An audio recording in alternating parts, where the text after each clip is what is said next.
Welcome to Seasons of Life, a biblical perspective for how to navigate life's ups and downs. Do you feel overwhelmed? Or do you feel successful? Experiencing loss? This weekly 15-minute word of inspiration will motivate you to live with more wisdom and peace. Here is your host, Pastor Mercy Oduah.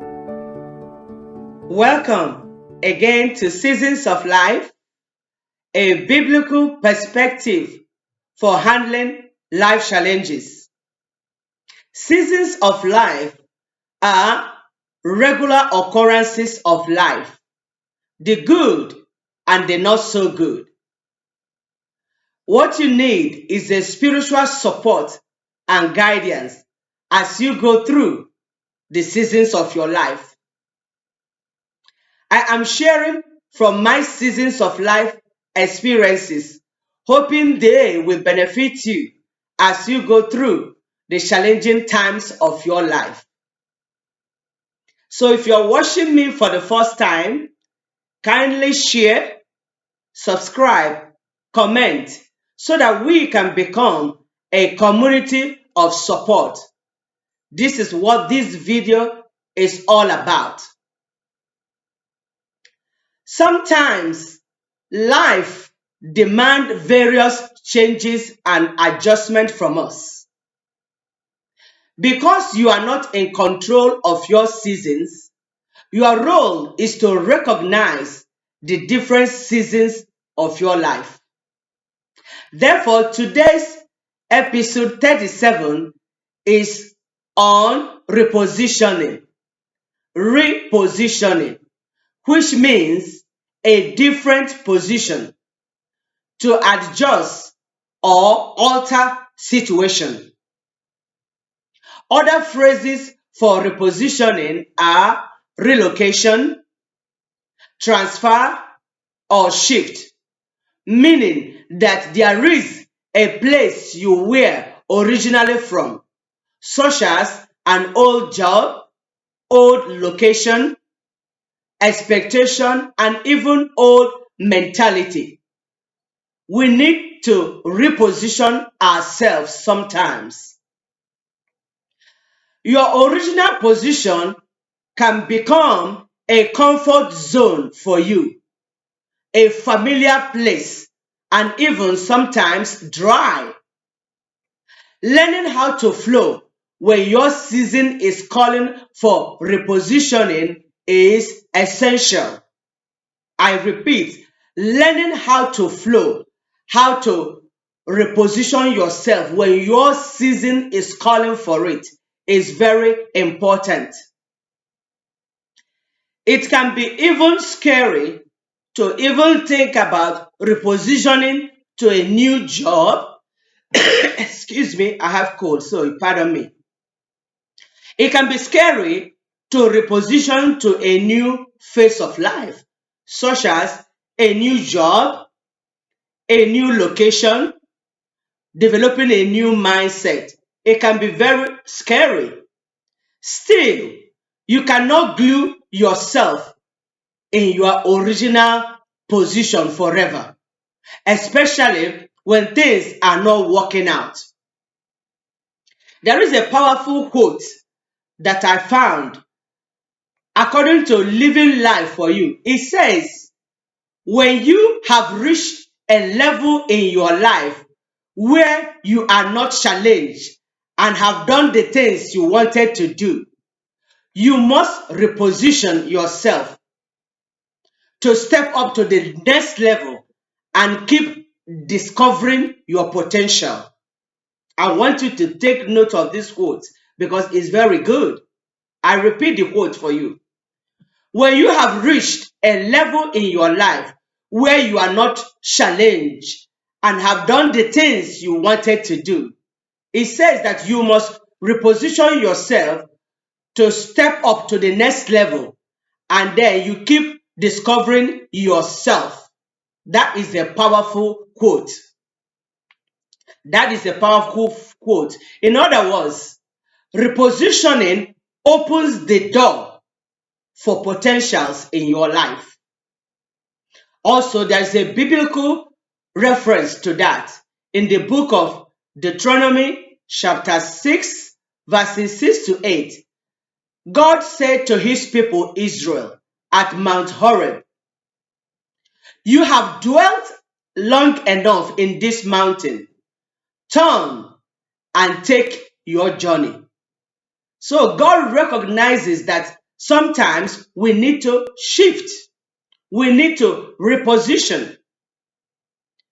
In life, there is some necessary movement that you must take to fulfill your destinies and purposes.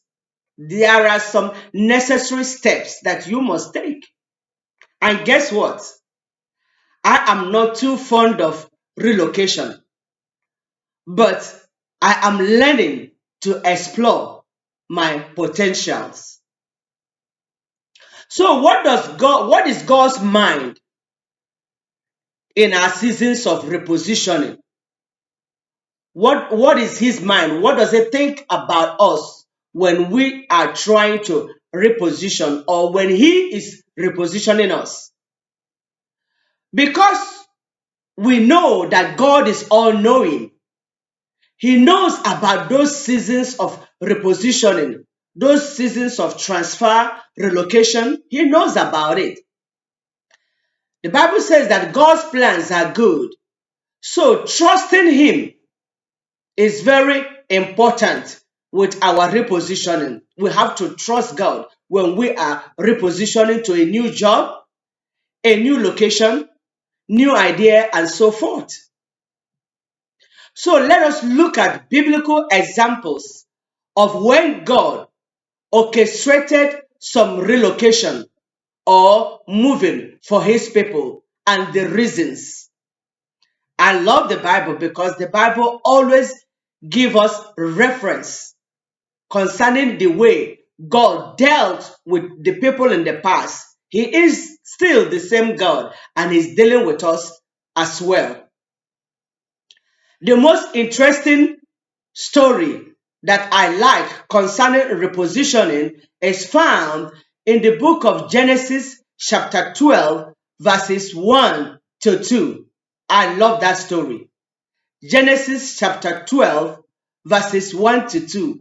It says, "Then the Lord said to Abraham, leave your country, your kindred, and your father's household, and go to the land I will show you." Wow. This is not Abraham waking up in the morning and decided to go. This is God telling Abraham to reposition. He says, "Go, leave your father, leave your household to a land that I will show you." Why did God want Abraham to make this relocation from his place of birth to an unknown land? Why? The answer in verse 2 will give us a clue. It says in verse 2, "I will make you a great nation. I will bless those who bless you and curse those who treat you with contempt. And all the families on earth will be blessed through you." That is something to think about. So we see that the intentions of God were clear from these verses. God's intention, his intentions concerning Abraham, they were clear. We see that God was repositioning Abraham for blessings. And when we are blessed, others are blessed as well. In our Christian community, we always talk about Abraham's blessing, that the blessings of Abraham are for us as well. The lesson that we learn is that the blessings of Abraham, I want you to know that it started with repositioning. Yes, Abraham had to reposition himself first to receive these blessings. So the lesson is that God will reposition us for something better than our original state. Recognizing when God is moving you from your previous position is very vital. It can be with everything, spiritual or physical, from your life without Christ to a new life with Christ. It's not only about job or houses. Even your spiritual life, God might be pulling you from your life without Christ to a life with Christ. Your life with a shady relationship to a life of full relationship with Christ is a type of spiritual repositioning as well. So why did God not bless Abraham in his original place? Why did Abraham have to move to an unknown place to be blessed by God? You may ask. Well, we don't know, but all we know is that God knows all. God may have seen some obstacles ahead of Abraham. Another biblical example that we will examine is the story of two powerful women in the Bible. I love this story. And these women are Ruth and Naomi. Naomi was the mother-in-law of Ruth. Naomi and her husband and her two sons left their original place of Judah to Moab because of starvation, because of hunger. Now, in their new place of Moab, their two sons married two Moabite women known as Ruth and Orpah. Now, later in life, Naomi's two sons died, leaving two widows. Daughter-in-laws now were widows because her sons died. That is really sad. So what happened? As Naomi was dealing with the death of her sons, now her own husband died too. That is not good. So now Naomi lost her husband, lost her two sons, and the only thing that she had left was two daughters-in-law with no husband. So Naomi made a decision to reposition herself back to Judah, her place of birth. I mean, that is expected because she has nothing to lose anymore. So she decided to move back to Judah, her original place of birth. But before she started moving, she told the two daughters-in-law to stay back, to stay in Moabite and remarry. He said, you are free, I release you. Ruth and Orpah, I release you. Stay in your town, Moab, and remarry because you are released. So one of them, Orpah, kissed her mother-in-law goodbye. But Ruth did not want to leave her mother-in-law. Ruth refused to leave her. She decided to reposition herself to return with her mother-in-law to Judah, even though she was not even originally from Judah. That was powerful. So when Ruth now humbly returned with her mother-in-law to Judah, God repositioned her to meet another husband named Boaz. We all know the story of Boaz and Ruth, the greatest love story in the Bible. So Boaz married Ruth, and her new position as the wife of Boaz put her in the lineage of Christ. Why? Because she bore a son named Obed, and Obed became the father of Jesse, and Jesse became the father of King David. So Ruth became the great-grandmother of King David, and Christ was from the lineage of King David, according to Matthew chapter 1 and the book of Luke chapter 3. So are you following these lessons? It is very important. The lesson we are learning here is very excellent as well. Ruth repositioned herself by following her mother-in-law to Judah, even though she had the choice to stay back and remarry, but she refused to do that. She followed her spirit. She trusted the God of Naomi, even though she was not part of the covenant of Israel. God lifted her up. So, because she showed compassion and kindness and faithfulness to her mother-in-law, God lifted her. She married a new man and she became successful, and today her name is in the Bible just because she repositioned herself. What she did was extraordinary, and little did she know that she was repositioning herself for greatness. So sometimes when you feel that shift, when you feel like repositioning yourself, you don't know what you're doing. It might be the Spirit of God guiding you. All you need is to be at peace and know that God is in control and there is greatness waiting ahead of you.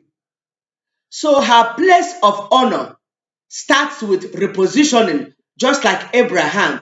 Abraham's blessing started with repositioning. So these two stories are very powerful.